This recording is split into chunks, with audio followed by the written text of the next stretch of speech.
Hola. Cuando comencé a trabajar en este video, jamás imaginé cuántos hechos impactantes y aterradores descubriría. Y lo más preocupante es que mucho de esto fue ocultado de nosotros y aún hoy siguen tratando de callarlo.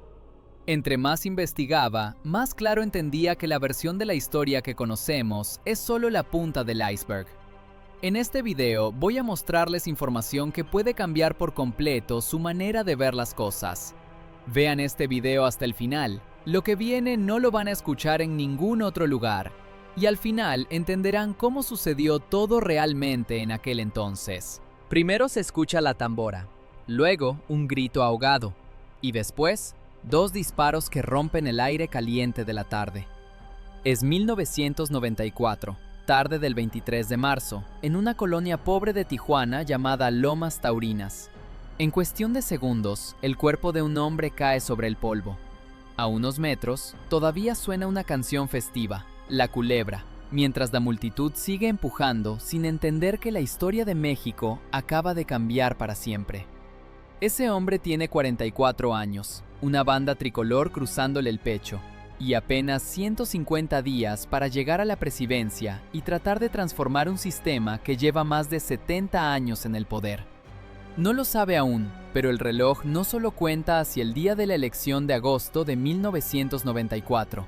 Cuenta hacia el minuto exacto en el que alguien decidirá que no debe llegar vivo. Para entender cómo un niño de un pueblo polvoriento del norte terminó ahí, rodeado de cámaras, aplausos y balas, tenemos que regresar muchas décadas atrás. A un lugar y a un año en el que nadie imaginaba que de esas calles saldría el protagonista del primer magnicidio de la era moderna en México. Magdalena de Quino, Sonora. Años 50, alrededor de 1950-1954. El sol cae a plomo sobre las láminas de los techos. El polvo se mete por las rendijas de las puertas, se pega a la piel y a la ropa. En una casa sencilla de pueblo norteño, una familia repite un ritual que parece mínimo, pero que, sin saberlo, está alimentando la vocación de un futuro candidato presidencial.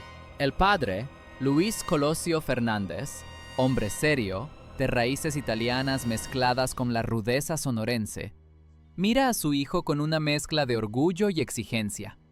La madre, Armida Ofelia Murrieta, intenta que la mesa esté servida, que nada falte, aunque falte casi todo.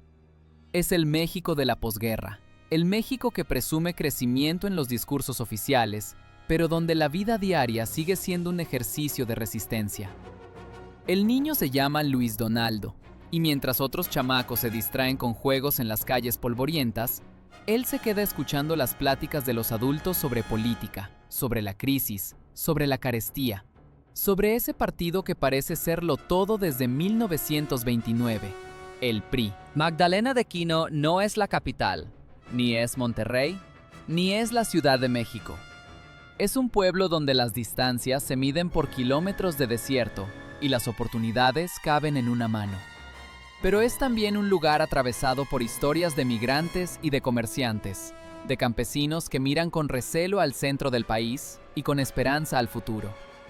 En esos años 50, mientras el gobierno federal habla de milagro mexicano, en las calles de Magdalena el milagro sigue pendiente. En la primaria, el niño de lentes y peinado ordenado empieza a destacar. No por ser el más escandaloso, sino por algo más peligroso. Escucha, pregunta, no se conforma. En la secundaria, ya a principios de los años 60, alrededor de 1962-1964, mientras el país entra a la etapa del llamado desarrollo estabilizador, él mira las desigualdades como algo personal. ¿Por qué unos tienen todo y otros viven con lo justo? Esa pregunta se le clava como una astilla que no deja de molestar. Llega 1967. Ese año marcará el primer gran giro. Luis Donaldo tiene 17 años cuando se sube a un camión que lo saca de Magdalena de Quino rumbo a Monterrey. Estamos en 1967 y en la maleta lleva poca ropa, algunos cuadernos y un montón de expectativas ajenas. La de sus padres, la del pueblo, la de quienes lo ven como el muchacho listo que sí va a llegar lejos. Su destino es el Instituto Tecnológico y de Estudios Superiores de Monterrey, el famoso TEC, donde va a estudiar economía. Para su entorno en Sonora, en esos años 60, economía suena a algo lejano, casi extranjero. Pero Colosio la ve como la llave para entender por qué su pueblo vive como vive. Para un sonorense acostumbrado al desierto, Monterrey es otra cosa. Fábricas, humo, un ritmo frenético, un país que parece ir en fast forward. En los salones del TEC, entre 1967 y 1972, Luis Donaldo se topa con fórmulas, teorías y modelos matemáticos, pero también con una idea que lo marca. La economía no es solo números, es destino. Si se diseña mal, condena a millones. Si se diseña bien, puede cambiar vidas enteras. Mientras él estudia, allá afuera México arde. En 1968 ocurre la matanza de Tlatelolco y el país descubre a golpes la cara más brutal de su propio sistema. A finales de los 60 y principios de los 70 hay protestas estudiantiles, autoritarismo, un gobierno que presume control omnipresente. El país camina en una cuerda floja y el muchacho de Sonora empieza a entender que la técnica, sin política, no alcanza. En los pasillos del TEC, a finales de 1969 y 1970, se comenta de oportunidades en el gobierno federal, de un grupo emergente de tecnócratas que están modernizando al Estado. Empiezan a sonar apellidos que, años después, serán gigantes de la política mexicana, economistas, abogados, ingenieros que ven al país como un gran tablero de ajedrez. Luis Donaldo observa, aprende y decide que él no quiere ser solo profesor, ni solo académico. Quiere entrar de lleno a ese tablero. En 1972 se gradúa como licenciado en economía. Sus maestros lo describen como serio, disciplinado, obsesionado con entender los números detrás de la realidad. Para él, sin embargo, los números tienen rostro. El rostro de la gente de Magdalena, de las colonias populares, de los campesinos que ha visto desde niño. Pero la historia de Colosio no se queda en el aula, se abre al mundo. A mediados de los años 70, hacia 1974-1975, viaja a Estados Unidos para cursar estudios de posgrado en Desarrollo Rural y Economía Urbana en la Universidad de Pensilvania. Ahí, en pleno 1975, el joven sonorense que creció entre polvo y sol se encuentra de pronto en bibliotecas inmensas, en seminarios con expertos internacionales, en laboratorios donde se proyectan modelos globales, gráficos de crecimiento, mapas de pobreza mundial. Podría quedarse ahí, construir una carrera cómoda en el extranjero, volverse un experto respetado en el mundo académico. Pero hay algo que lo jala de regreso: México y su desigualdad, su contraste brutal entre discurso y realidad. En 1279, realiza una estancia de investigación en Austria, en el International Institute for Applied Systems Analysis, IASA. Ese año, 1979, el planeta discute crisis energéticas, límites al crecimiento, población mundial. Colosio entiende que México no está aislado, forma parte de una red de decisiones globales que lo afectan directa e indirectamente. La pobreza de su pueblo no es un accidente, es resultado de políticas, decisiones, prioridades. Al final de esa década de los 70, alrededor de 1979-1980, toma la decisión clave: volver a casa y entrar en la política desde dentro. No como activista desde la calle, sino como operador del cambio dentro del sistema que, para bien o para mal, controla el país. De regreso en México, ya a principios de los años 80, Colosio se convierte en profesor de economía en instituciones como el Colegio de México en Monterrey, la UNAM y la Universidad Anáhuac. Es precisamente en esa etapa, hacia 1981, cuando ocurre un momento que, aunque no cambia la historia de México, sí cambia la suya. Conoce a Diana Laura Riojas. Estamos en 1981 y 1982.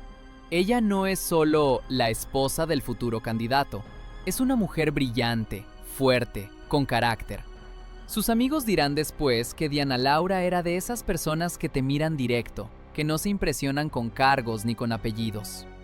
Sus conversaciones no giran solo en torno a chismes del poder. Hablan de justicia, de educación, de regiones olvidadas del país. En 1282 se casan.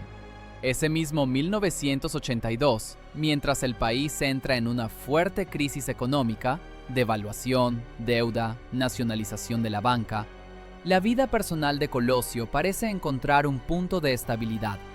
Años después llegarán sus hijos, Luis Donaldo, nacido en 1985, y Mariana, nacida en 1993. La familia se convierte en refugio, pero también en motor. Cada decisión política de Colosio, cada riesgo asumido, tiene ahora un peso doble, el del país y el de la casa. Mientras su vida personal se asienta, su vida política despega con fuerza. A finales de los años 70 y principios de los 80, alrededor de 1978-1983, Colosio se integra de lleno al Partido Revolucionario Institucional. Entra por la puerta de la técnica, se suma a la Secretaría de Programación y Presupuesto, donde trabaja con un grupo encabezado por un personaje clave en su historia, Carlos Salinas de Gortari, un economista formado también en el extranjero, que en 1982 entra al gabinete de Miguel de la Madrid. En esos años, los tecnócratas del PRI todavía no son la caricatura de villanos ni los héroes que algunos quieren pintar después. Son una camada de jóvenes que hablan de eficiencia, productividad, modernización, palabras que suenan sofisticadas en el México de 1983 y 1984, pero que también esconden decisiones durísimas para millones de personas.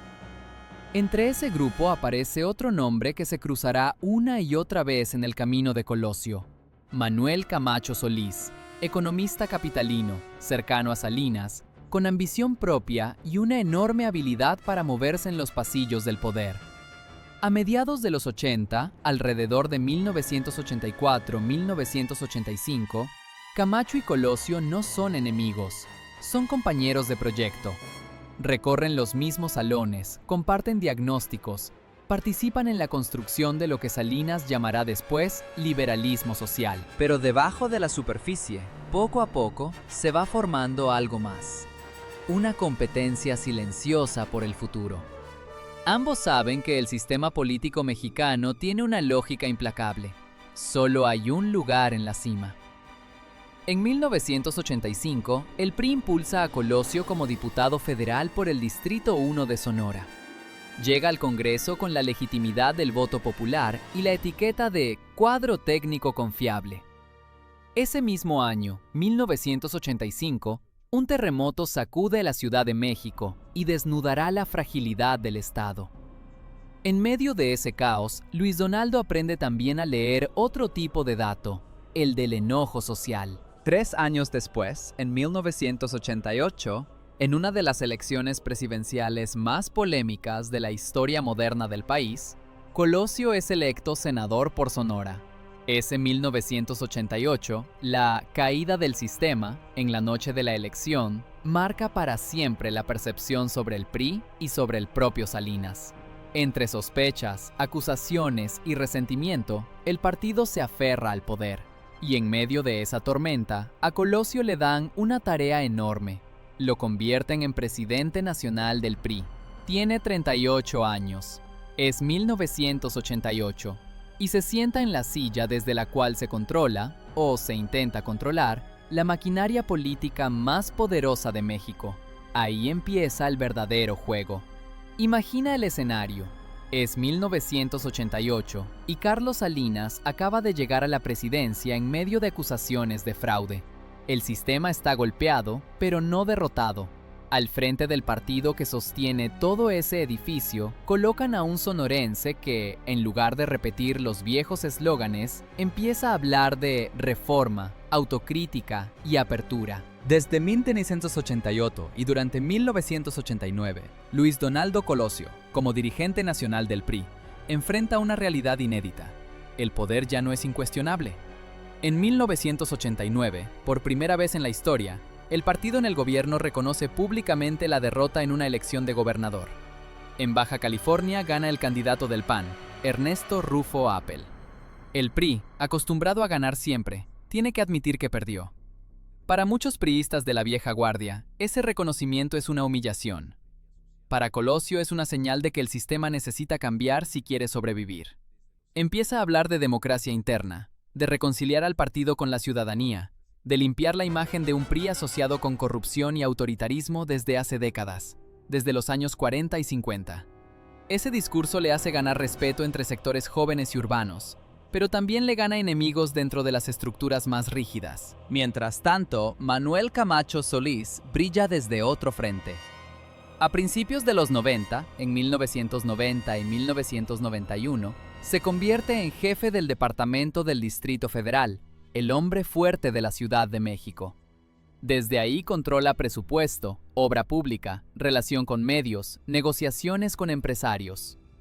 Mientras Colosio se ensucia las manos reorganizando el partido y hablando de reforma, Camacho acumula visibilidad, poder y redes en la capital. Los dos saben que la sucesión presidencial de 1994 ya está en el horizonte, y que el sistema, como casi siempre desde 1929, solo tiene un premio máximo: la candidatura del PRI a la presidencia. Ese premio, por regla no escrita, será para uno de ellos. La rivalidad nace ahí, todavía disfrazada de compañerismo. Dos discípulos del mismo maestro, mirando el mismo trono, y con un reloj común que ya empezó a correr hacia 1994. En 1992 llega otro giro decisivo. Salinas llama a Colosio al gabinete y lo nombra secretario de Desarrollo Social. Estamos en 1992 y 1993, y desde esa dependencia, Luis Donaldo recorre comunidades marginadas, supervisa programas, escucha historias de pobreza extrema. Si antes veía la desigualdad en estadísticas, ahora la tiene frente a frente. Niños sin escuela, campesinos sin tierra, colonias sin agua. Su estilo de trabajo empieza a diferenciarlo. No es un político de discursos huecos. Le proponen giras controladas, actos con acarreados, fotos perfectamente montadas para el noticiero de la noche. Pero una y otra vez se desvía del guión. Se mete a casas humildes, se sienta en sillas de plástico, escucha quejas reales, deja que la gente lo confronte. Va construyendo algo que, sin querer, se convertirá en su marca, la imagen del tecnócrata con sensibilidad social. Mientras tanto, dentro del PRI, la sucesión presidencial de 1994 ya es el tema central. A mediados de 1993, los nombres que suenan con fuerza son tres. Pedro Aspe, secretario de Hacienda, guardián de la estabilidad económica desde 1988. Manuel Camacho Solís, el operador político de la capital desde 1989. Luis Donaldo Colosio, el economista sonorense que ya probó el poder del partido y que ahora recorre el país desde Desarrollo Social. En los medios, en las sobremesas, en los cafés políticos, se hace una pregunta obsesiva. ¿Quién será el elegido en 1994? En México, la respuesta no se define en urnas internas ni en debates abiertos. Se decide en un círculo reducido de poder, en un acto que todos conocen como el dedazo, la señal del presidente en turno. En 1993, esa señal está a punto de caer sobre uno de los dos viejos compañeros, Camacho o Colosio. Noviembre de 1993. La tensión es tan densa que se podría cortar con un cuchillo. En el Departamento del Distrito Federal, Manuel Camacho siente que es su momento. Ha sido leal, ha sido eficaz. Ha mantenido a raya a la oposición en la capital desde 1989. Muchos lo consideran el candidato natural. En la Secretaría de Desarrollo Social, Colosio también percibe la cercanía del desenlace, pero, fiel a su estilo, lo vive con serenidad pública y tormenta privada. Los rumores van y vienen. En octubre y noviembre de 1993, algunos diarios publican encuestas. Otros interpretan gestos, viajes, silencios. Las filas del PRI están en vilo. Y mientras tanto, México se prepara para otra sacudida.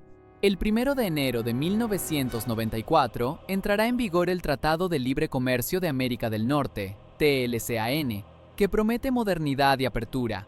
pero que podría también hundir más a los que ya viven al límite. El país es una olla de presión a punto de explotar. El 28 de noviembre de 1993, el ritual se consuma. El PRI anuncia oficialmente a su candidato presidencial para las elecciones de 1994. La maquinaria corporativa del partido, sectores obrero, campesino, popular, se alinea detrás de un hombre, Luis Donaldo Colosio Murrieta, sonorense, economista, exdirigente del PRI, exsecretario de Desarrollo Social. En algún lugar de la Ciudad de México, esa noche de 1993, Manuel Camacho aprieta los dientes. Su decepción no es un secreto. Presenta su renuncia como jefe del Departamento del Distrito Federal, rompiendo el ritual de disciplina que el partido había exigido siempre a los no elegidos. Salinas, para contener el escándalo, lo nombra después comisionado para la paz en Chiapas en enero de 1994, cuando estalla el levantamiento zapatista. Camacho encuentra ahí una nueva plataforma desde la cual seguir en el juego, aunque sea en las sombras. La rivalidad ya no es silenciosa. Es un conflicto que todos sospechan, pero pocos se atreven a nombrar claramente en público. Para Colosio, el destape es victoria y condena al mismo tiempo. Por un lado, se convierte en el virtual próximo presidente de México en 1994. En un sistema casi unipartidista, ser candidato del PRI equivale, casi siempre, a ganar. Pero por otro lado, hereda un país lleno de grietas, pobreza, desigualdad, resentimiento acumulado, desconfianza hacia el propio PRI y hacia el presidente en turno. Y como si no fuera suficiente, hereda también una cuenta regresiva mortal. Desde ese 28 de noviembre de 1993, el reloj empieza a correr. Faltan menos de 9 meses para las elecciones de agosto de 1994. Faltan pocas semanas para que el Telecán entre de lleno a partir de enero de 1994. Faltan días para que en Chiapas estalle una rebelión indígena que sacudirá al gobierno el 1 de enero de 1994. Y aunque él no lo sabe, faltan apenas 116 días para que, en una colonia humilde de Tijuana, el 23 de marzo de 1994, alguien se acerque demasiado, levante un arma y apriete el gatillo. Pero eso todavía no ocurre. Por ahora, el país ve a un candidato nuevo, de rostro amable y discurso distinto, subir a un templete y prometer cambio. Lo que nadie sabe es que, entre las luces, las banderas y los aplausos, ya se está escribiendo una cuenta regresiva en tinta invisible. Una cuenta regresiva que no se detendrá hasta Lomas Taurinas. El 1 de enero de 1994 amanece con dos gritos que se cruzan en el aire. Uno es el grito de la modernidad. Entra en vigor el Tratado de Libre Comercio con Estados Unidos y Canadá, el TLCAN. En los noticieros se habla de México del primer mundo, de nuevas oportunidades, de un país que por fin se sienta a la mesa de los grandes. El otro grito viene de lo más profundo de la selva chiapaneca. Indígenas armados, pasamontañas, fusiles viejos alzados al cielo. Se llaman a sí mismos Ejército Zapatista de Liberación Nacional. Toman pueblos, queman expedientes, desconocen al gobierno. Dicen que este México moderno, del que tanto presume el poder, los ha olvidado por décadas. En el centro de todo, atrapado entre esos dos gritos, está un hombre, Luis Donaldo Colosio Murrieta, candidato del PRI a la presidencia. Tiene por delante menos de 8 meses para intentar ganar una elección complicada y, sin saberlo, menos de 3 para seguir con vida. Y además tiene un enemigo. Uno que no dispara, pero que sí empuja, presiona y compite. Manuel Camacho Solís, el político que muchos creían que debía estar en su lugar. El reloj corre, la campaña apenas empieza, y el país parece al borde de estallar. Las primeras semanas de enero de 1994 son un caos calculado. Por un lado, Los Pinos intenta vender la imagen de un México triunfante. Entramos al primer mundo, repiten, mientras muestran imágenes de fábricas modernas, zonas industriales, tratados firmados. Por el otro, la televisión llena la pantalla con imágenes de indígenas encapuchados, comunicados del EZLN, soldados avanzando por la selva, periodistas transmitiendo desde San Cristóbal de las Casas. ¿Y Colosio? Se supone que él debería ser el protagonista, pero de pronto no lo es. En lugar de él, las cámaras se giran hacia otra figura familiar, Manuel Camacho Solís.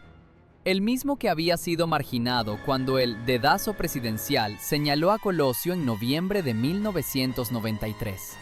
El mismo que renunció furioso a la jefatura del Departamento del Distrito Federal. Ahora, en pleno levantamiento zapatista, el presidente lo nombra comisionado para la paz en Chiapas. Desde el primer día, Camacho ocupa la pantalla, da conferencias, viaja, negocia, aparece rodeado de micrófonos mientras habla de reconciliación y diálogo. Es un giro brutal.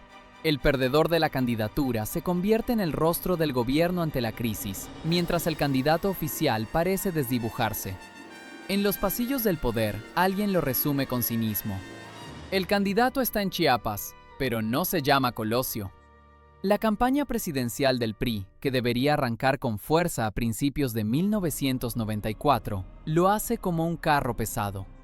Lenta, fría, llena de silencios incómodos. Los primeros actos de Colosio se sienten acartonados. Escenarios calculados, discursos escritos por otros, frases que suenan más a boletín que a convicción. En los sondeos internos, los números no son los esperados. El candidato oficial no prende, no emociona, no rompe el hielo de la desconfianza. En las reuniones de estrategia, el ambiente es tenso. Imagina la escena: una sala cerrada, mapas del país en las paredes, hojas con cifras sobre la mesa. Colosio escucha. Vamos bien, licenciado, solo falta posicionar su imagen.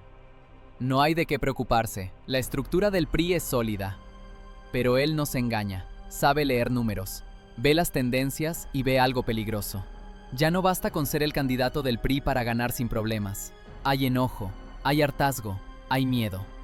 Y para colmo, en la televisión, quien luce fuerte, decidido, presidenciable, es ese viejo compañero convertido en rival, Camacho. En cafeterías, oficinas, taxis, empieza a correr un rumor venenoso. Dicen que van a bajar a Colosio y van a subir a Camacho, que el verdadero candidato va a ser el de Chiapas, que lo van a quitar antes de agosto. El rumor crece tanto que llega hasta el propio presidente. Y entonces, en una reunión con priistas, Carlos Salinas suelta una frase que busca calmar, pero que hace lo contrario. No se hagan bolas, el candidato es Luis Donaldo. La frase se filtra, se comenta, se convierte en chiste y en advertencia a la vez. Si el presidente tiene que decir no se hagan bolas, es porque hasta él sabe que todos están hechos bolas. Para Colosio, la situación es un laberinto con salida estrecha. Por un lado, necesita demostrar que no es un simple mensajero de los Pinos, que no es un títere de Salinas. Tiene que construir una identidad propia, un proyecto reconocible, una voz distinta. Por el otro, no puede romper de golpe con el presidente que lo eligió. Romper demasiado pronto sería suicida. El sistema no perdona las traiciones. Y mientras él equilibra en esa cuerda floja, la sombra de Camacho se alarga. Cada avance en las negociaciones de paz, cada conferencia en Chiapas es otra portada, otro titular, otro espacio que se le roba a la campaña oficial. Para colmo, el comisionado para la paz no tiene cargo que le impida ser candidato. Legalmente, podría sustituir a Colosio si algo pasara en el camino. Ahí está el conflicto central, el nudo dramático, el candidato oficial contra el candidato fantasma. Uno recorre el país pidiendo el voto, el otro, sin siquiera pedirlo, se vuelve la opción secreta de muchos. Febrero de 1994 avanza y la campaña sigue sin explotar. En privado, Colosio está irritado. No con la gente, no con el país, sino con la forma en que quieren encerrarlo. Le arman actos controlados, plazas llenas de acarreados a los que traen en camiones, discursos lecturados al milímetro. Él sabe que esa fórmula funcionó en 1970, en 1976, en 1982, pero siente que en 1994 está caduca. En más de una ocasión, estalla en corto con su equipo. ¿De qué sirve llenar plazas si nadie nos cree?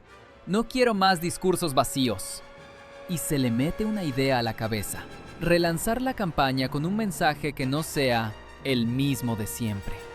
Un discurso que hable, por fin, de los que nunca aparecen en las fotos oficiales. Un discurso que diga en voz alta lo que muchos piensan en voz baja, que México está roto, que el PRI se alejó de la gente, que el poder se volvió soberbio. La fecha aparece en el calendario como una oportunidad y como una trampa. 6 de marzo de 1994, 65 aniversario del PRI, acto masivo en el Monumento a la Revolución.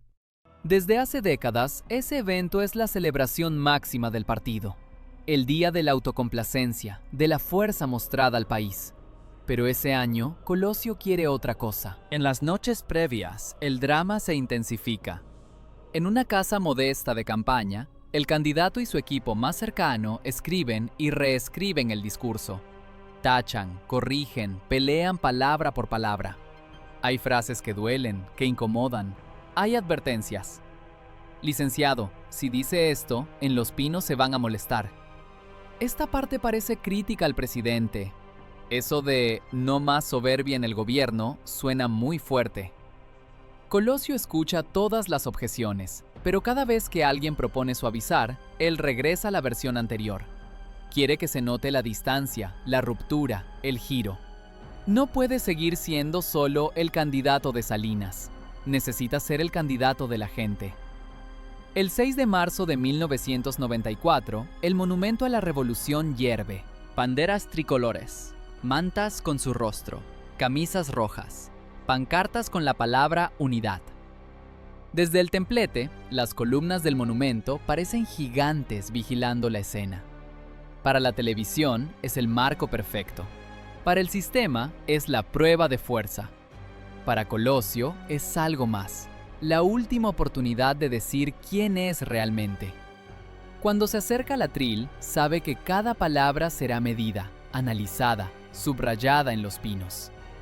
Respira hondo, mira al público, mira las cámaras, mira el reloj mental que le dice que faltan poco más de 5 meses para la elección y que quizás falte mucho menos para algo que ni siquiera imagina.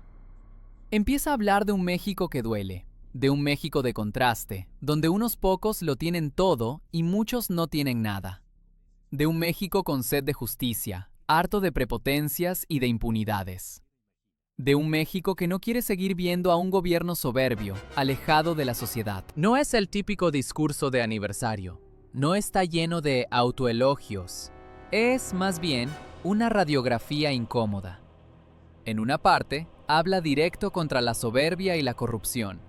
En otra, dice que no está dispuesto a ser candidato de un gobierno que no escuche, que no cambie.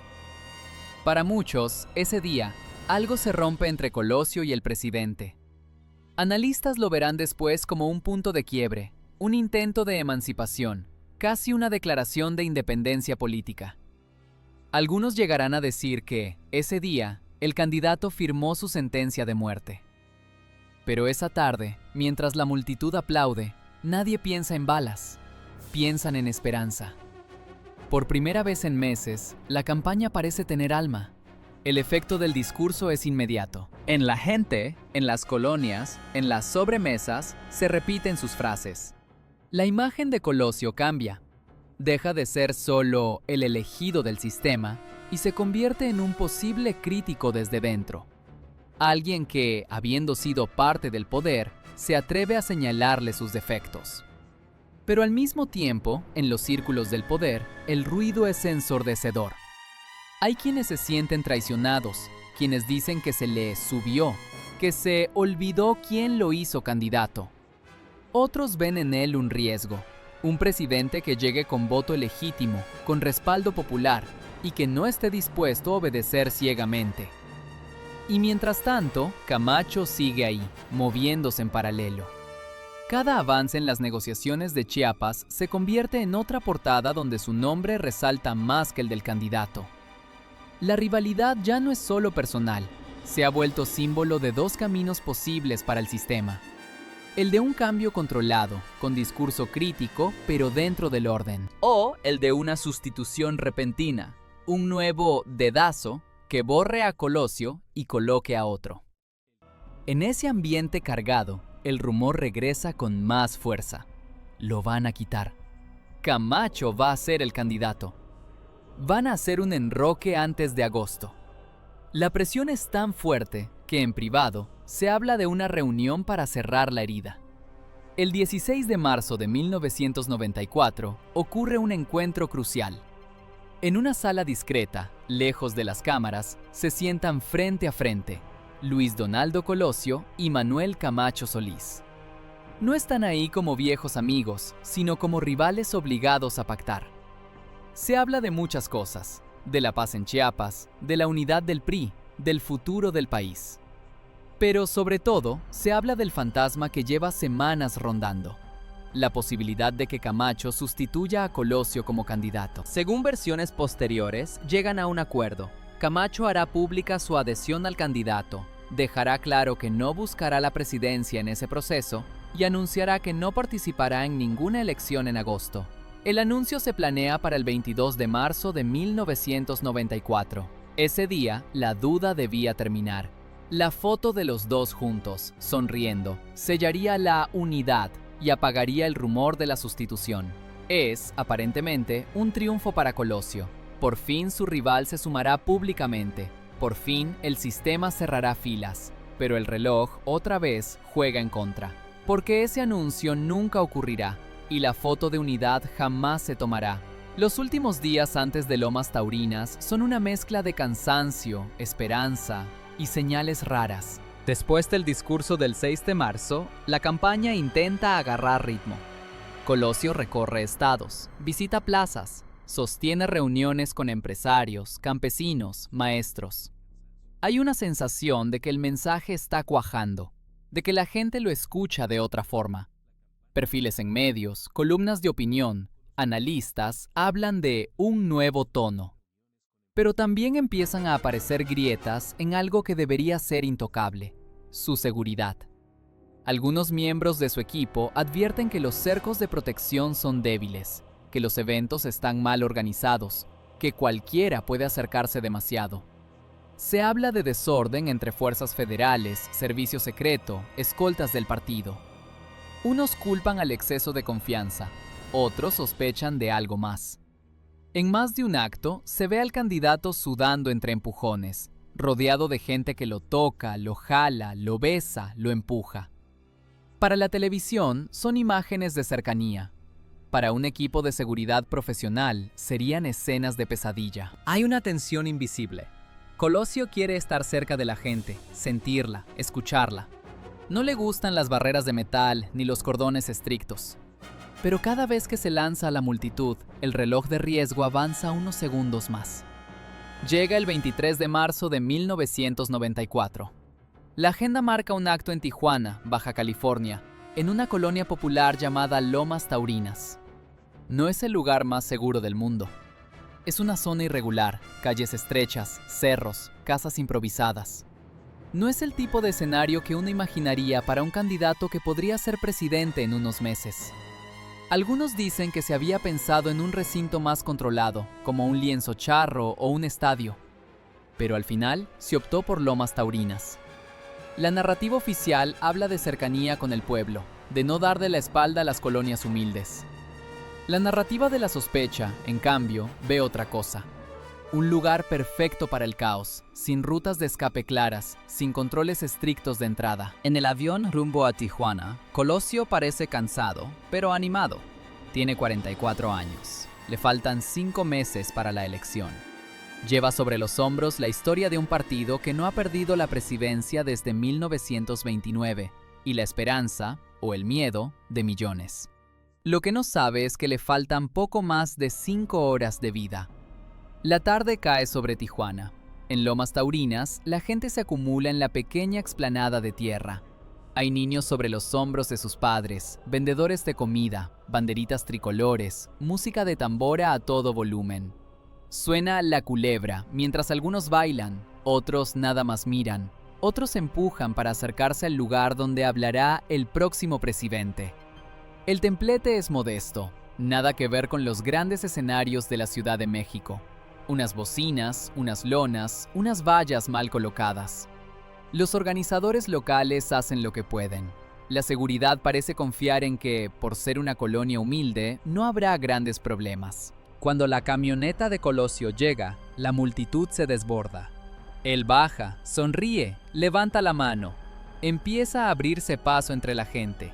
Lo siguen cámaras, fotógrafos, asistentes, guardaespaldas, tratando de mantener un círculo de protección que se deshace en segundos. El candidato sube al templete, habla unos minutos. Su discurso, ese día, ni siquiera será lo más recordado. Agradece, promete, menciona la necesidad de apoyar a las colonias como esa. La gente aplaude, grita su nombre. Algunos solo quieren verlo de cerca, tener la anécdota de que estuvieron ahí. Termina el acto. Empieza la parte más peligrosa, el baño de pueblo. Colosio baja del templete y se mete de nuevo en la multitud. A su alrededor, los cuerpos se aprietan. Las manos lo tocan, lo jalan, le ofrecen bebés para que los cargue, le extienden papelitos con peticiones. Los escoltas intentan formar un cerco, pero el cerco es poroso. La gente entra y sale, se cuela, se pega al candidato. La tambora sigue sonando. Alguien grita. Las cámaras se mueven torpemente. De pronto, un hombre se acerca demasiado. Tiene una pistola 38 Special. Levanta el arma a unos centímetros de la cabeza del candidato. Un destello metálico, un estallido seco, primer disparo. El cuerpo de Luis Donaldo se tambalea, la bala entra por la cabeza. En el caos, varios aseguran haber escuchado un segundo disparo. Otros dicen que fueron más. Otros no logran distinguir si el ruido fue una bala o uno de los petardos que alguien llevaba. Años después, se hablará de un segundo tirador, de un tiro a corta distancia en el abdomen, de un posible agente infiltrado. Pero en ese instante, todo se reduce a una sola imagen. El candidato cayendo al suelo, la camisa manchándose de sangre, el rostro perdiendo color. El hombre armado intenta escapar, pero lo detienen entre golpes y gritos. Se llama Mario Aburto Martínez, obrero nacido en 1970 en Michoacán. Lo someten, lo arrastran, lo suben a una patrulla. Algunos lo quieren linchar, otros solo lo miran con una mezcla de horror y rabia. La música se detiene de golpe, la tambora se calla. Por unos segundos, en Lomas Taurinas hay un silencio rarísimo, pesado, como de iglesia. Luego vienen los alaridos. ¡Lo mataron! ¡Ayúdenlo! ¡Una ambulancia! Los escoltas cargan a Colosio como pueden, lo meten en una camioneta, salen a toda velocidad. Alguien sugiere llevarlo a Estados Unidos, a un hospital mejor equipado. Pero el tiempo es un enemigo implacable. Lo trasladan al Hospital General de Tijuana. En los pasillos, médicos corren, enfermeras preparan quirófano, directivos hacen llamadas desesperadas. Afuera, la noticia empieza a correr como fuego. Le dispararon a Colosio, la bala fue en la cabeza. Dicen que está grave. En cuestión de minutos, México entero entra en un estado raro, pegado al televisor y a la radio, esperando una frase que nadie quiere escuchar. En la noche del 23 de marzo de 1994, el parte médico se vuelve inevitable. Después de horas de intentos por salvarlo, de cirugías de emergencia, los doctores salen ante las cámaras, con los rostros pálidos, la voz quebrada por la tensión. Anuncian lo que muchos ya intuían, pero se resistían a aceptar.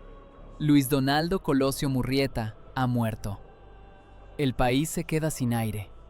En Los Pinos, en el Congreso, en las casas humildes y en las mansiones, en los cuartos de vecindad y en los restaurantes de lujo, todos sienten la misma mezcla de shock y miedo. No es solo la muerte de un hombre.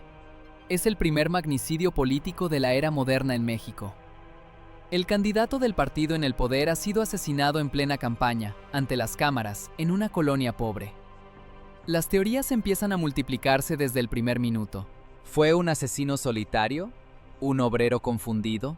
¿Un loco aislado? ¿O fue un crimen de Estado? ¿Un ajuste de cuentas entre facciones del poder? Una decisión fría de quienes no estaban dispuestos a dejar llegar a la presidencia a un hombre que se les estaba saliendo del guión. Mientras las preguntas se acumulan, hay una certeza cruel. El reloj que contaba hacia la elección se detuvo para Colosio, pero empezó a correr para todos los demás. Porque a partir de esa noche de marzo, la historia de México ya no será la misma. Y la sombra de Lomas Taurinas perseguirá al país por décadas. El cuerpo de Luis Donaldo todavía está caliente cuando, esa misma noche del 23 de marzo de 1994, en otro punto de México se cierra una puerta pesada y se enciende una luz fría. En una sala de crisis, lejos del llanto de Tijuana y del dolor de Magdalena de Quino, un grupo de hombres mira un mapa del país clavado en la pared. Son políticos, secretarios de Estado, operadores del PRI. Nadie lo dice en voz alta, pero todos piensan lo mismo. ¿Y ahora quién va a ser el candidato? El reloj que para Colosio ya se detuvo, para ellos empieza a correr de otra manera. Tienen 6 días. 6 días para recomponerlo todo. El partido, la campaña, la imagen internacional, la estabilidad económica, el miedo que ya se siente en las calles. Y entre todas las sombras de esa sala, vuelve a aparecer la figura conocida de siempre, Manuel Camacho Solís, el rival que la historia parecía haber dejado fuera, y que de pronto vuelve a estar peligrosamente cerca de la meta. Mientras el avión que lleva el cuerpo de Colosio cruza la noche rumbo a Sonora, el país vive un duelo extraño, mitad sincero, mitad incrédulo. En Tijuana, el hospital huele a desinfectante y sangre seca. Los doctores, agotados, revisan una y otra vez los reportes de la cirugía, como si en alguna línea hubiera una pista para cambiar el final. No la hay. En otro cuarto, los escoltas se miran sin hablar. Repiten mentalmente cada segundo de Lomas Taurinas, buscando el momento exacto en que todo se les fue de las manos. En Magdalena de Quino, la noticia corre más rápido que el viento. Mataron a Luis Donaldo. No puede ser. Sí, lo dijeron en la tele. Las calles donde jugó de niño se llenan ahora de gente con veladoras en la mano. Nadie ensaya esas escenas, pero parecen sacadas de una película. Señoras llorando frente a una foto en blanco y negro, viejos que lo recuerdan corriendo descalzo, niños que no entienden quién era ese hombre, pero perciben el peso del silencio en los adultos. Al mismo tiempo, en la Ciudad de México, la casa presidencial es un hormiguero. El presidente, los líderes del PRI, los estrategas electorales, todos reunidos, todos con la misma pregunta clavada en la garganta. Si el candidato está muerto, ¿cómo salvamos el poder? Hay nombres sobre la mesa. Uno suena con fuerza, casi inevitable. Manuel Camacho, el hombre de Chiapas, el que aparece cada noche en la televisión hablando de paz, el que muchos pensaban que debió ser candidato desde el principio. Otro nombre parece más apagado, casi gris. Ernesto Zedillo, exsecretario de Educación, coordinador de la campaña de Colosio, el técnico serio, sin carisma, sin base propia, pero obediente. La tragedia de uno se convierte, en cuestión de horas, en la oportunidad de otros. Así funciona el poder. No se detiene a llorar mucho tiempo. Los días siguientes son una mezcla insoportable de ritual y cálculo. Primero, el funeral. El féretro con la bandera doblada, los honores militares, los discursos solemnes. En la televisión, una y otra vez se repiten las imágenes. La viuda, Diana Laura, con el rostro devastado, sosteniendo a sus hijos pequeños. Los políticos formados dando el pésame, con ese gesto aprendido de tristeza contenida. En el Congreso, en las plazas, en las escuelas, se guardan minutos de silencio. México entero se vuelve, por unas horas, un gran velorio público. Hay quienes lloran de verdad, quienes sienten que han perdido a alguien que podía cambiar las cosas. Otros, más escépticos, piensan que tal vez todo fue parte de una trama oscura que nunca se va a aclarar. Pero detrás de esa cortina de duelo, el reloj del poder sigue marcando. Tic-tac, tic-tac. Faltan 5 días para definir al nuevo candidato. Tic-tac, tic-tac. Faltan 4, 3. La estructura del PRI está paralizada. Gobernadores, líderes sindicales, alcaldes, todos esperan una señal. Algunos apuestan por Camacho. Él ya estaba listo. Tiene imagen, tiene experiencia, tiene discurso. Otros desconfían. Lo ven demasiado ambicioso, demasiado protagonista, demasiado dispuesto a hacer su propio juego. Para el sistema, un candidato con demasiada fuerza propia puede ser tan peligroso como un enemigo. Zedillo, en cambio, parece perfecto para un poder que ya tiene suficiente ruido.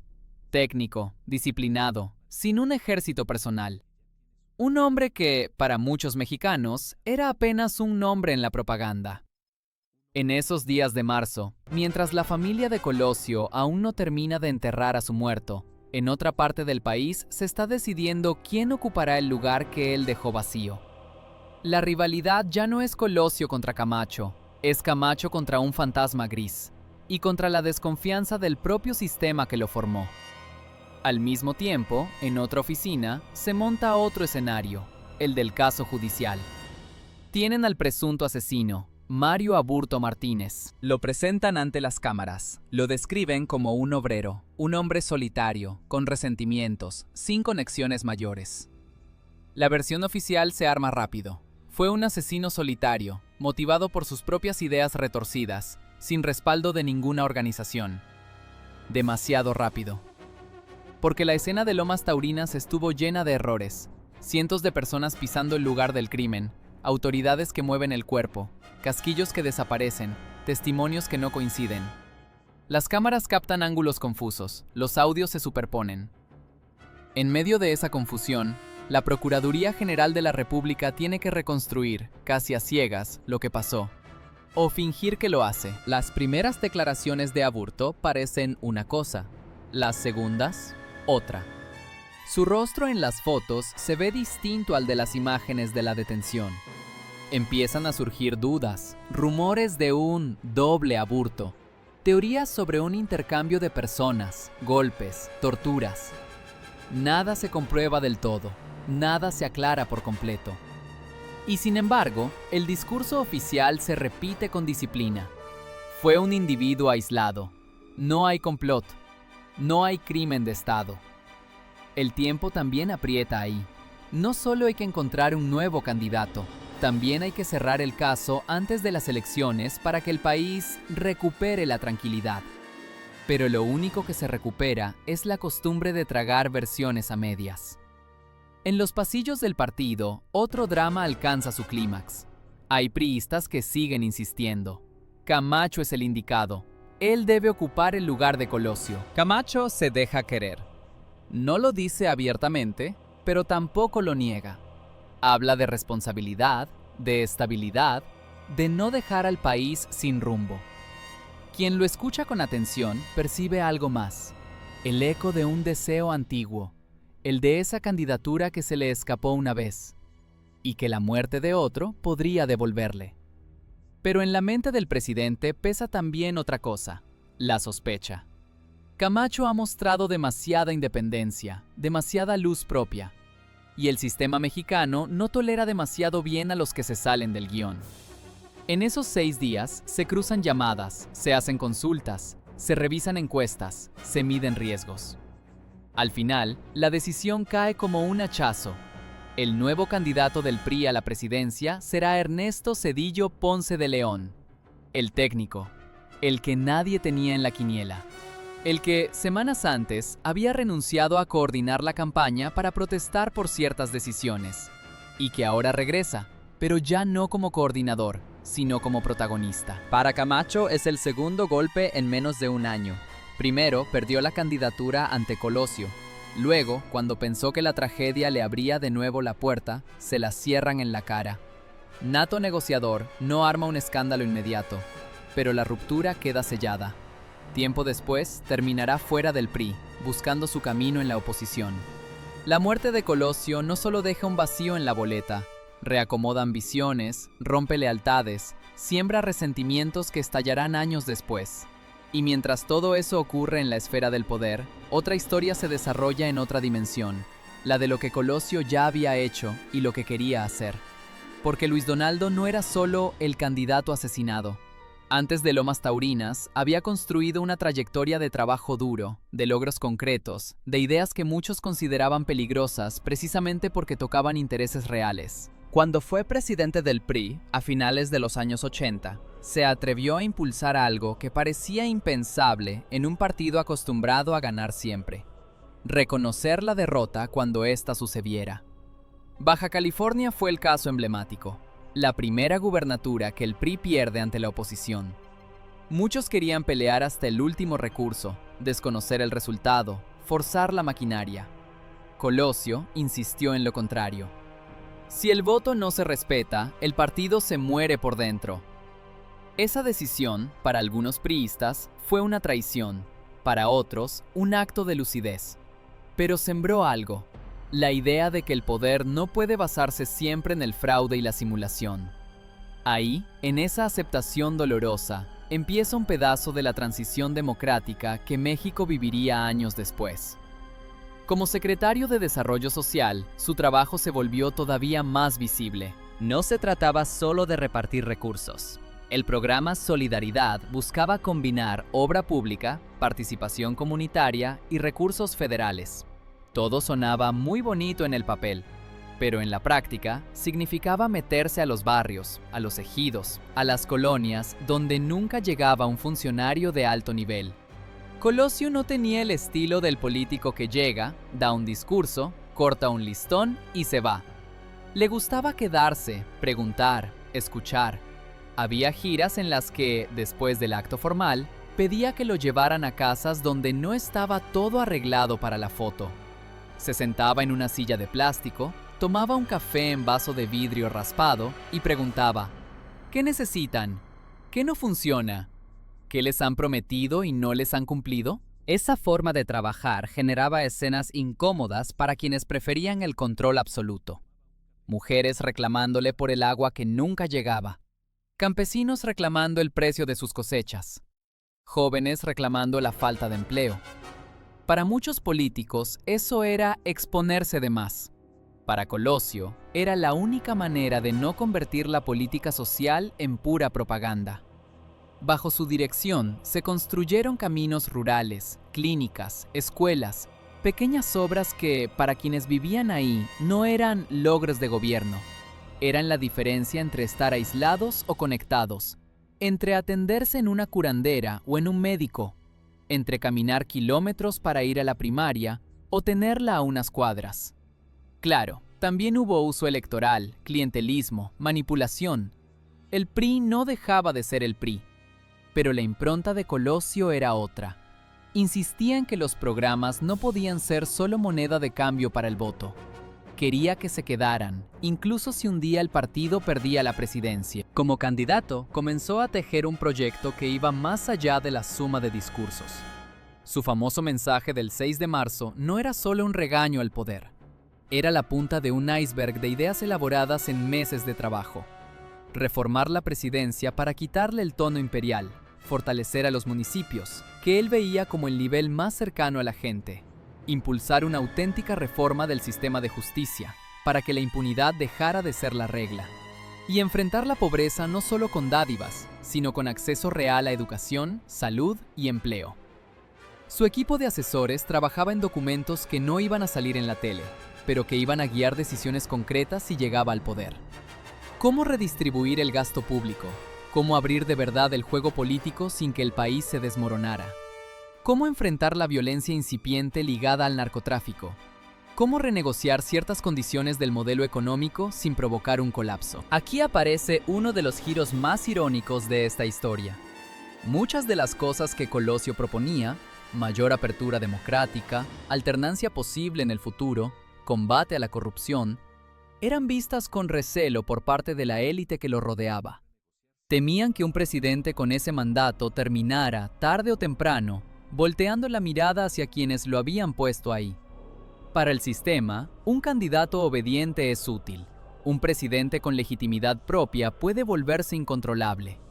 Después de su muerte, hubo quienes se apropiaron de su discurso.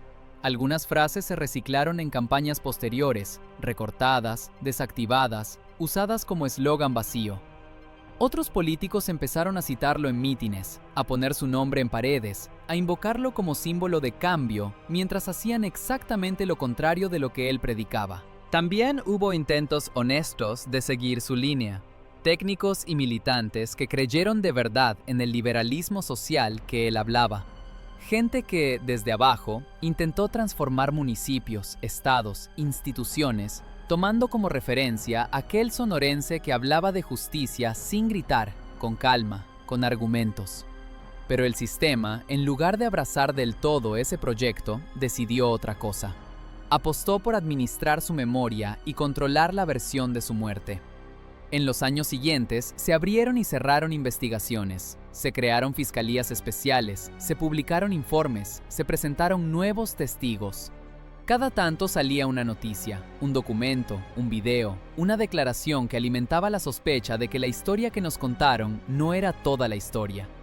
Y, sin embargo, nunca hubo una verdad que dejara a todos satisfechos. Para el gobierno, el caso estaba cerrado. Aburto, asesino solitario, condena de décadas y fin del expediente. Para una buena parte de la sociedad, el caso seguía abierto. Demasiadas inconsistencias, demasiadas preguntas sin respuesta, demasiados intereses en juego como para creer que todo se reducía a un obrero cualquiera con una pistola. A nivel político, el asesinato de Colosio fue algo más que una tragedia personal. Fue un punto de inflexión. El PRI llegó a la elección de 1994 con un candidato improvisado, un país traumatizado y una economía a punto de explotar. Zedillo ganó, sí, pero llegó a la presidencia montado sobre una crisis de legitimidad. Meses después, el país se hundió en el famoso error de diciembre: devaluación, fuga de capitales, desempleo, hogares endeudados hasta el cuello. Muchos se preguntaron entonces, y se siguen preguntando ahora, ¿qué habría pasado si el presidente en ese momento hubiera sido Colosio y no Zedillo? ¿Habría manejado de otra manera la crisis? ¿Habría permitido que el poder presidencial se desgastara de la forma en que se desgastó? ¿Habría acelerado la transición democrática que terminó, años después, en la alternancia del 2000? No hay respuesta segura. Pero la sola existencia de la pregunta habla de la huella que dejó ese hombre que no llegó.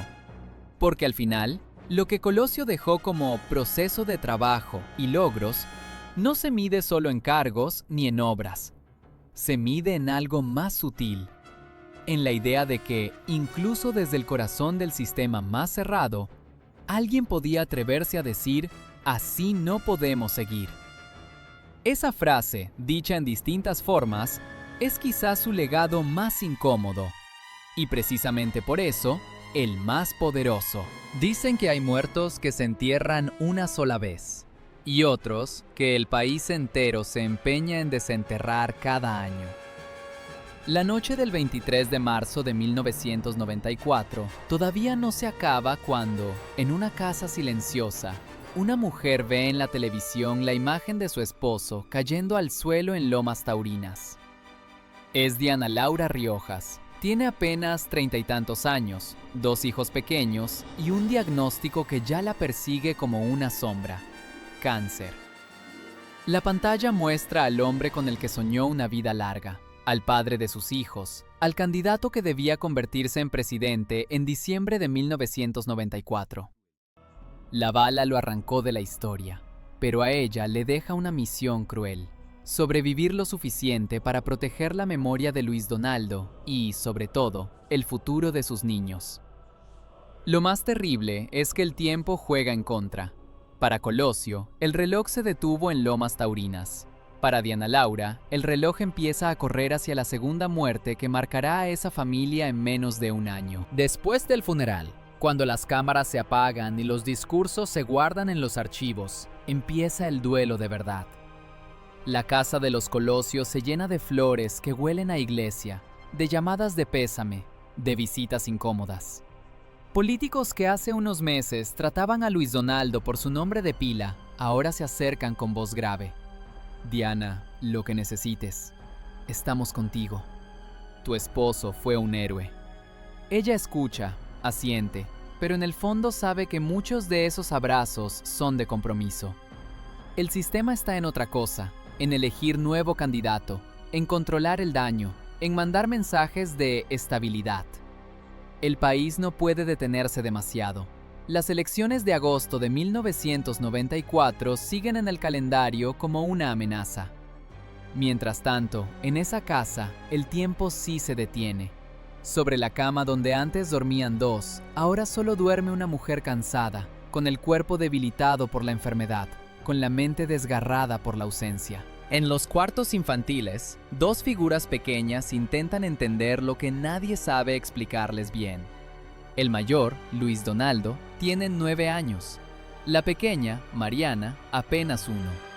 Hay imágenes que se quedan grabadas en la memoria colectiva. El niño de traje oscuro, tomado de la mano de su madre en el funeral, mirando el ataúd donde descansa el cuerpo de su padre, sin llorar, con una seriedad que no le corresponde a su edad. Esa mirada, con el tiempo, se convertirá en símbolo. El hijo del presidente que no fue, el heredero de un apellido marcado por la tragedia. Diana Laura no se recluye del todo. Aunque el dolor la atraviesa y el cáncer la consume, decide usar el poco tiempo que le queda para algo más que aguantar. Reclama, exige, pregunta. Quiere saber quién mató a su esposo de verdad, quién se beneficia, quién está detrás del hombre llamado Mario Aburto. No le bastan las ruedas de prensa ni los comunicados. No quiere que la historia se archive demasiado rápido bajo la etiqueta de caso cerrado. Se reúne con autoridades, con abogados, con periodistas. A veces lo hace en silla de ruedas, a veces con un chal sobre los hombros, ocultando lo que puede, sin poder ocultarlo todo. En esas reuniones, su cuerpo ya no es el de la joven académica, ni el de la esposa de campaña. Es el de una mujer en guerra abierta contra el tiempo. La ironía es brutal. Mientras ella pelea por alargar su vida unos meses más, el Estado parece apurado por acelerar el final del expediente.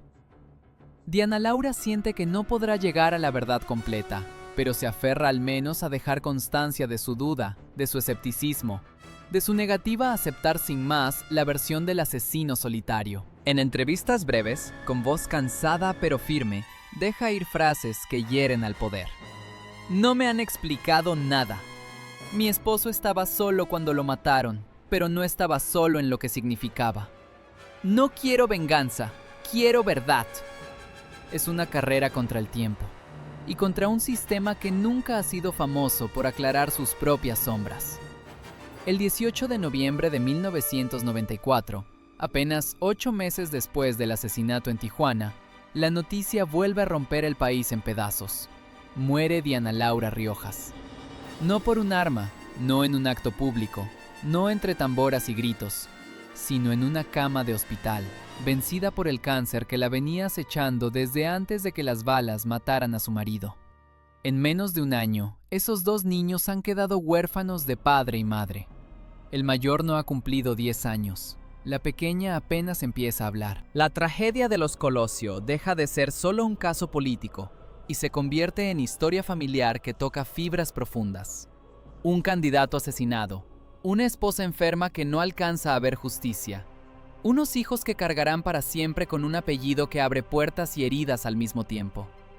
Ese es el nuevo límite de tiempo que se impone, el que la vida le da a los hijos para convertirse en algo más que los huérfanos de Colosio. Pasan los años, el país entra en crisis, se devalúa la moneda, cambian presidentes, el PRI pierde por primera vez la presidencia en el año 2000. En medio de esos giros, el nombre de Luis Donaldo Colosio se vuelve una especie de conjuro que se usa en cada aniversario, en cada reportaje especial, en cada debate sobre la transición democrática.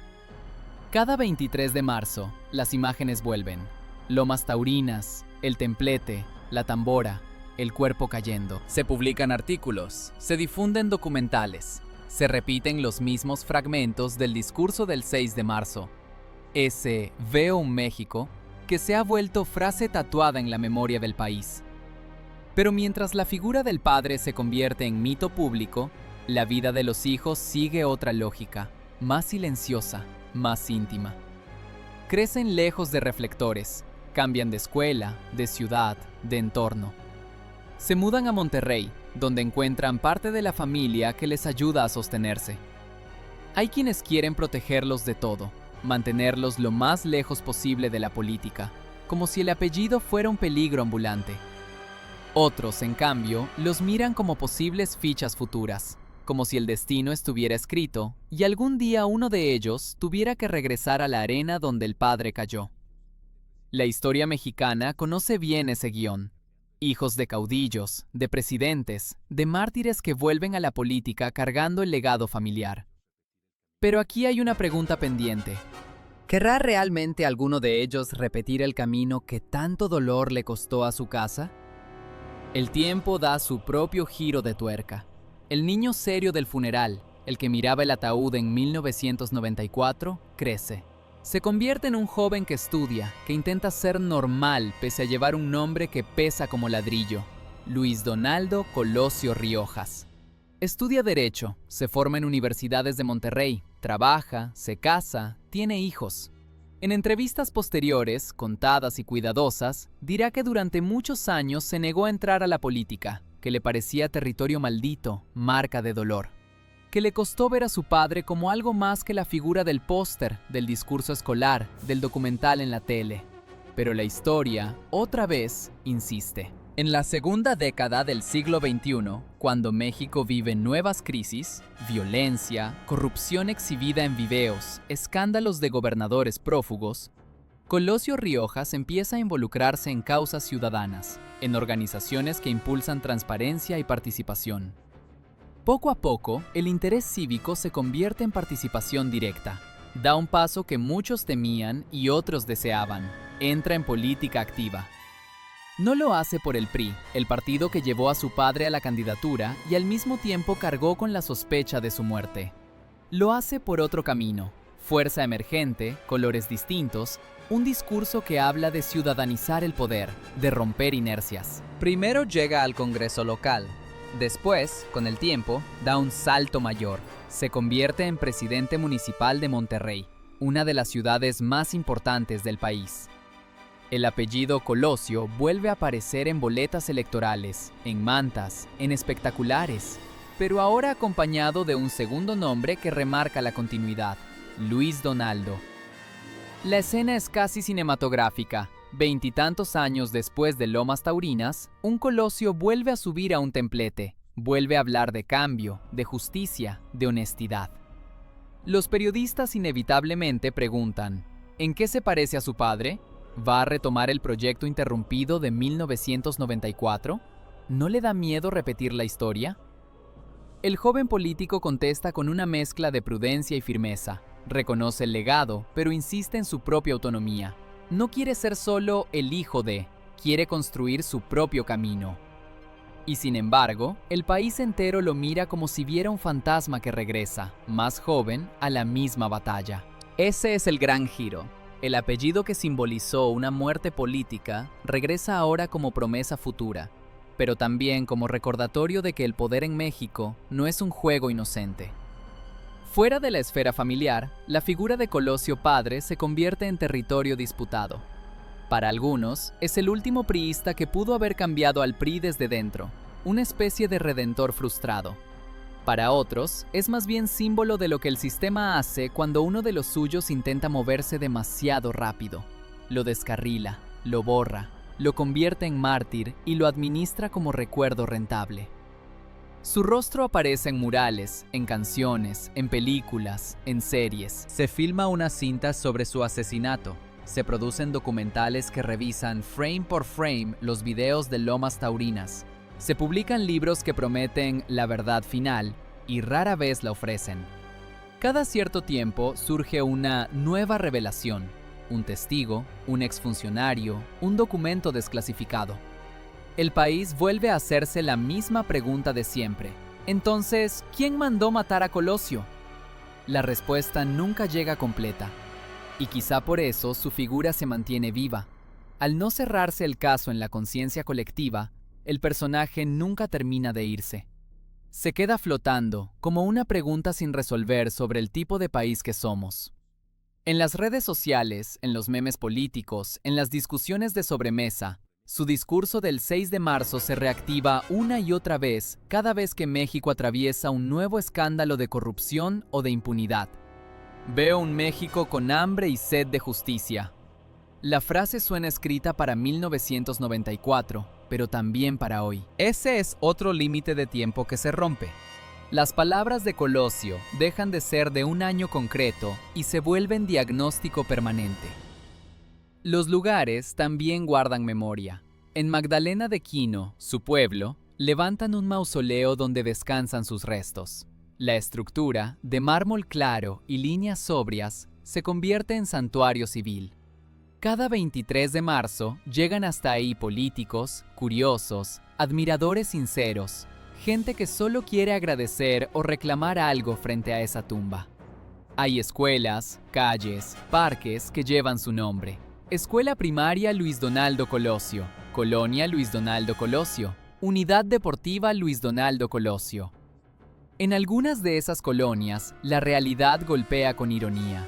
Pobreza, inseguridad, falta de servicios. Justo aquello contra lo que él decía querer pelear.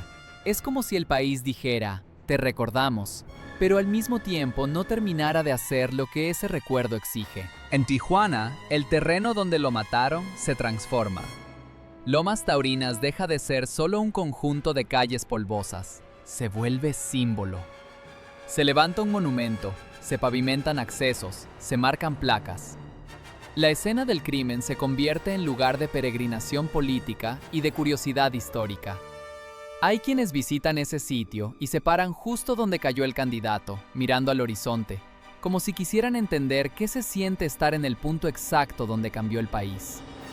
Con el paso de los sexenios, cada nuevo gobierno reinterpreta a Colosio a su conveniencia. Unos lo presentan como ejemplo del buen priista que el partido debería volver a ser, cercano al pueblo, sensible a la injusticia. Otros lo convierten en símbolo de la necesidad de romper definitivamente con el pasado, de terminar con la cultura del dedazo y del presidencialismo absoluto. En campañas y discursos, su nombre aparece como referencia casi obligada cuando se habla de transición democrática. Pero hay un riesgo latente, que la figura se vuelva tan citada, tan repetida, que pierda filo, que acabe siendo solo estampita más en el altar de los personajes utilizados por todos y comprendidos por pocos. Aún así, hay momentos en que la memoria recobra fuerza, como si Colosio regresara por un instante a la conversación nacional. Cuando estalla un nuevo escándalo de corrupción, alguien pregunta, ¿qué diría Colosio de esto? Cuando se habla de candidatos impuestos desde arriba, otro recuerda el dedazo de 1993. Cuando se discute si es posible cambiar el país desde dentro del sistema, su nombre aparece como ejemplo y advertencia a la vez. En todo este tiempo, hay algo que nunca se aclara del todo y que, tal vez, define mejor que cualquier discurso lo que significa su legado. ¿Quieren los poderosos al Colosio real o al Colosio mítico? El Colosio real era un economista sonorense, formado en el TEC de Monterrey y en universidades extranjeras, que creía en el mercado, en la modernización, pero que al mismo tiempo insistía en la justicia social, en el respeto al voto, en la necesidad de que el gobierno se hiciera responsable de los olvidados. No era un revolucionario radical, tampoco un conservador inmóvil. Era un político de transición, alguien que intentaba mover las piezas sin romper el tablero. El Colosio mítico, en cambio, es un lienzo donde cada quien pinta lo que quiere. Para unos, un mártir de la democracia. Para otros, una víctima del propio partido al que sirvió. Para otros más, el ejemplo de que el poder no perdona a quien se sale de la línea. Entre esos dos Colosios, el hombre y el mito, se mueve la memoria de México. Y en ese movimiento casi siempre aparece una constante, la idea de tiempo interrumpido. El tiempo que no tuvo para llegar a la presidencia, el tiempo que no tuvo para aplicar su proyecto, el tiempo que no tuvo su esposa para ver crecer a sus hijos, el tiempo que no tenían sus hijos para decidir si abrazaban o no el camino de la política. Ese tiempo robado es, quizá, la herida más profunda. Hoy, cuando se pronuncia el nombre completo, Luis Donaldo Colosio Murrieta, ya no se piensa solo en el hombre asesinado en 1994. Se piensa en una cadena, en el niño de Magdalena de Quino que veía la política como conversación de adultos, en el joven que estudió economía para entender la pobreza de su pueblo, en el dirigente del PRI que se atrevió a reconocer derrotas, en el secretario que caminó veredas polvorientas para escuchar a comunidades olvidadas, en el candidato que, el 6 de marzo, se paró frente a su propio partido para decirle que el país tenía hambre y sed de justicia, en el hombre que cayó en lomas taurinas en medio de una tambora, en la esposa que murió meses después buscando verdad, en los hijos que crecieron bajo el peso de un apellido que nunca pidieron, en un país que todavía se pregunta qué habría pasado si el reloj no se hubiera detenido aquel 23 de marzo. Tal vez su legado no está solo en la nostalgia de lo que pudo ser, sino en la incomodidad que provoca cada vez que su nombre regresa a la conversación. La incomodidad de reconocer que muchas de las cosas que denunció siguen ahí, tercas, enquistadas. La incomodidad de aceptar que una parte de México prefiere convertir a sus posibles reformadores en mitos, antes que permitirles completar la tarea. Y sin embargo, mientras haya gente que, al escucharlo decir «Veo un México», sienta algo moverse por dentro, Colosio seguirá vivo de la única manera en que viven los que murieron demasiado pronto. Como pregunta insistente, como brújula incompleta, como recordatorio de que el reloj de la justicia en este país siempre parece ir retrasado, pero no se ha detenido del todo.